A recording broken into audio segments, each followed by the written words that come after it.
Assalamualaikum warahmatullahi wabarakatuh.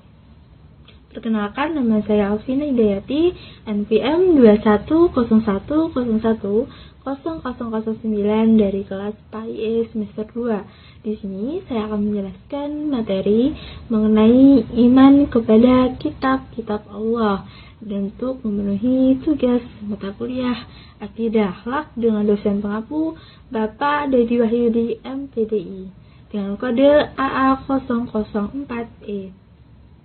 Untuk pembahasan yang pertama yaitu mengenai kitab-kitab sebelum Al-Quran dan Al-Quran kitab yang terakhir. Nah, sebelum adanya Al-Quran itu Allah telah menurunkan beberapa kitab yang diturunkan kepada para nabi sebagai pedoman hidup di zaman yang berbeda-beda. Dan bagi seluruh umat, kitab-kitab tersebut itu haruslah diyakini akan keberadaannya, karena itu juga tertulis dalam Al-Quran yang merupakan kitab paling suci yang telah disempurnakan. Nah, kitab-kitab sebelum Al-Quran yaitu diantaranya yakni kitab Taurat, kitab Zabur, kitab Injil, dan Al-Quran merupakan kitab yang terakhir. Kitab Taurat. Kitab Taurat adalah kitab yang diturunkan kepada Nabi Musa alaihissalam yang digunakan sebagai pedoman untuk Bani Israel. Kitab ini tertulis dalam Al-Quran yaitu pada Quran Surah Al-Isra ayat 2, dan dalam firman tersebut dapat diyakini bahwasanya kitab Taurat merupakan salah satu kitab yang diturunkan kepada Allah karena sudah pasti tercantum dalam Al-Quran. Kitab dalam Taurat tersebut belumlah sempurna, namun keberadaannya itu diakui dan wajib dipercaya. Kitab Taurat bahasa Ibrani yang diwahyukan kepada Nabi Musa alaihissalam isinya itu tentang petunjuk dan cahaya kebenaran serta kisah perjalanan Bani Israel dan kekejaman Fir'aun. Ada pada Quran Surah Al-Maidah ayat 44. Dan khusus diperuntukkan kepada Bani Israel. Nabi Musa alaihissalam itu hidup di Mesir, Madian, dan Syria sekitar abad ke-14 sebelum Masehi. Selanjutnya yaitu mengenai kitab Zabur. Zabur berasal dari bahasa Arab yaitu zabran yang berarti melempar, akal, sabar, menulis, ataupun tulisan. Sedangkan secara istilah Zabur itu berarti sebuah nama yang ditujukan kepada perkataan Nabi Daud alaihissalam. Kitab Zabur bahasa Kipti diwahyukan kepada Nabi Daud alaihissalam. Isinya itu tentang doa, zikir, pengajaran, dan hikmah. Ada pada Quran Surah Al-Isra ayat 55 dan diperuntukkan hanya untuk Bani Israel. Nabi Daud alaihissalam itu hidup di tanah Kanaan sekitar abad ke-10 sebelum Masehi. Selanjutnya yaitu kitab Injil. Kitab Injil merupakan kitab yang diturunkan kepada Nabi Isa sebagai pedoman bagi kaumnya yaitu Bani Israel. Kitab ini sendiri itu tertulis dalam Al-Quran dalam Quran Surat Al-Maidah ayat 46. Dalam ayat tersebut berisikan bahwasanya kitab Injil merupakan penyempurna dari kitab Zabur sehingga harus dipercaya keberadaannya dan diterapkan pada masanya. Isi kandungan yang terdapat pada kitab Injil itu merupakan perintah untuk hidup dengan zuhud serta menjauhi kerakusan atau ketamakan terhadap dunia. Kitab ini juga merupakan pelurus kehidupan orang Yahudi yang materialistis terhadap materi dunia semata. Kitab Injil bahasa Suryani yang diwahyukan kepada Nabi Isa alaihissalam itu isinya mengenai pedoman dan penerangan. Ada pada Quran Surah Al-Maidah ayat 46 dan diperuntukkan juga hanya kepada Bani Israel. Dan Nabi Isa itu sendiri hidup di tanah Kanaan sekitar abad ke-1 sebelum Masehi. Selanjutnya yaitu kitab suci Al-Quran. Kitab Al-Quran adalah kitab terakhir yang diturunkan kepada Nabi Muhammad SAW yang juga merupakan nabi terakhir. Kitab ini itu diturunkan sebagai petunjuk bagi umatnya untuk diyakini sampai akhir zaman.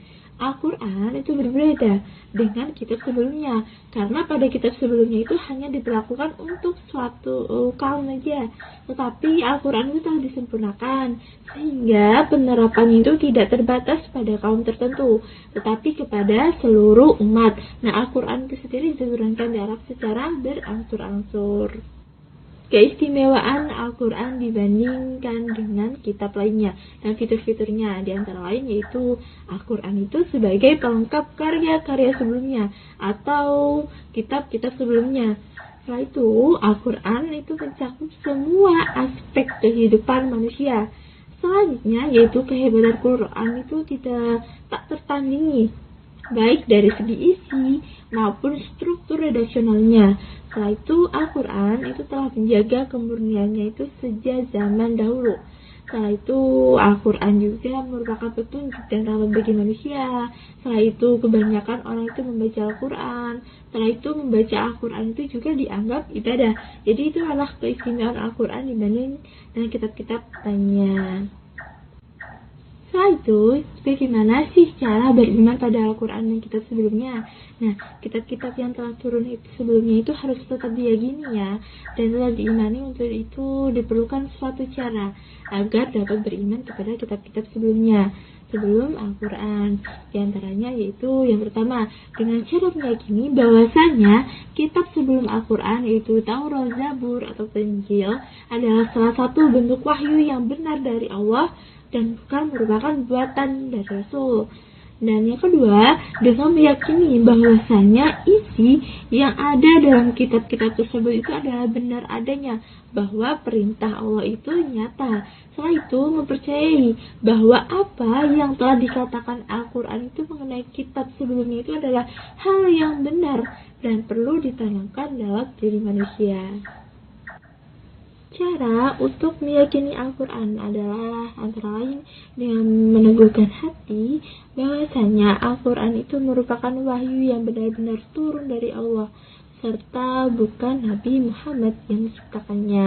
Setelah itu, mempercayai serta meyakini bahwa isi yang tertulis dalam Al-Quran adalah hal-hal yang nyata dan tidak ada keraguan sedikitpun pada apa yang ada di dalamnya itu. Setelah itu, belajar memahami serta menghayati isi kandungan dalam Al-Quran dan menerapkannya dalam kehidupan sehari-hari. Setelah itu, apa sih fungsi Al-Quran dan garis besar isi kandungan Al-Quran? Nah, Al-Quran itu merupakan kitab terakhir yang telah disempurnakan ya, untuk menjadi pedoman ataupun petunjuk bagi seluruh manusia. Al-Quran ini memiliki kedudukan yang sangat istimewa dibandingkan dengan kitab sebelumnya, sehingga itu memiliki peran yang sangat penting dan luar biasa ya. Al-Quran itu juga dapat berfungsi sebagai petunjuk bagi umat manusia dalam kehidupannya hingga sampai pada akhir zaman. Nah, tugas pokok Al-Quran itu sendiri adalah sebagai konsekuensi dari status kitab suci yang terakhir yang dimiliki. Setelah itu, Al-Quran itu juga merupakan sebagai obat penyembuh dan rahmat bagi orang-orang yang beriman.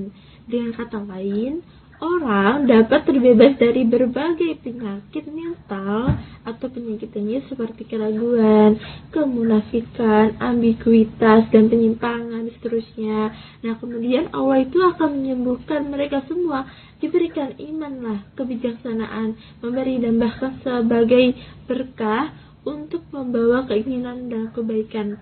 Hal ini tuh tidak terjadi kecuali bagi mereka yang beriman, bagi mereka yang benar dan taat. Nah, setelah itu maka akan menjadi kesembuhan dan anugerah.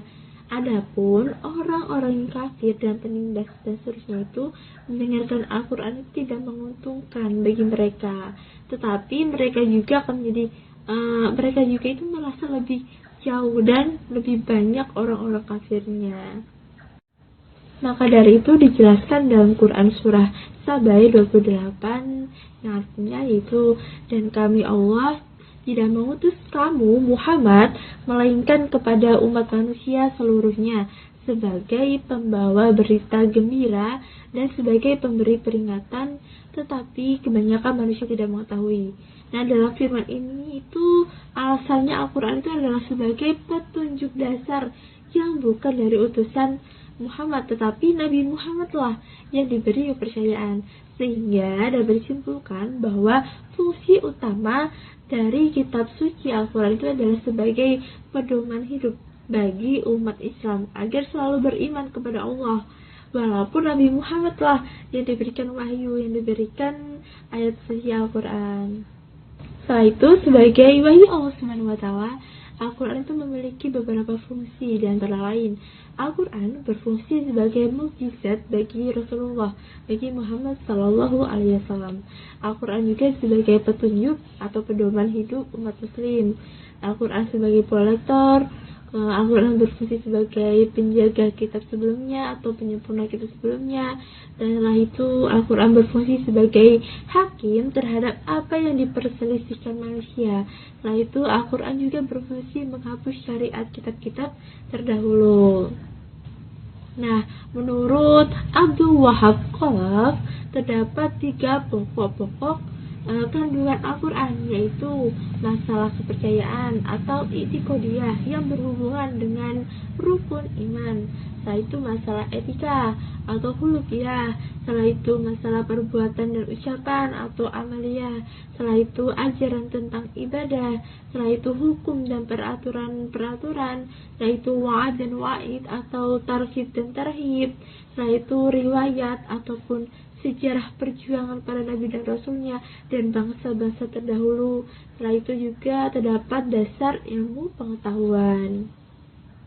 Nah, dalam kandungan isi Al-Quran pun dijelaskan untuk meyakini kitab-kitab sebelumnya, seperti yang dijelaskan pada firman berikut, yakni, dan di antara ciri orang yang bertakwa adalah mereka yang beriman kepada kitab Al-Quran yang telah diturunkan kepadamu dan kitab-kitab yang telah diturunkan sebelumnya, serta mereka yakin akan adanya kehidupan akhirat. Quran Surah Al-Baqarah ayat 4. Al-Quran juga dapat berfungsi sebagai sumber pokok ajaran agama Islam. Al-Quran dijadikan sebagai pedoman untuk belajar dan beragama melalui berbagai akidah dan ajaran di dalamnya. Hal ini dapat terbukti karena dalam Al-Quran terdapat berbagai tata cara untuk menjalankan ibadah kepada Allah dengan cara perintah sholat, puasa, haji, zakat, dan seterusnya. Nah, Al-Quran juga itu selalu mengajarkan untuk perintah berakhlak baik dan berperilaku menghargai sesama. Nah, oleh sebab itu fungsi dalam Al-Quran juga haruslah dijalankan dan diimplementasikan atau diterapkan dalam kehidupan sehari-hari untuk mencapai kehidupan yang tetap berada di jalan Allah. Oke, baiklah, terima kasih. Itulah tadi sedikit penjelasan mengenai iman kepada kitab-kitab Allah yang berisi ada kitab-kitab sebelum Al-Quran dan kitab Al-Quran itu sendiri. Setelah itu bagaimana cara beriman, cara meyakini kitab-kitab sebelum Al-Quran dan Al-Quran itu sendiri. Setelah itu bagaimana cara menerapkannya. Setelah itu fungsi Al-Quran dan juga isi kandungan, isi pokok dalam Al-Quran itu. Nah, terima kasih. Setelah itu apabila terdapat perkataan yang salah, saya mohon maaf, dan kepada Allah saya mohon ampun. Wallahu muwaffiq ila aqwamit thoriq. Wassalamualaikum warahmatullahi wabarakatuh.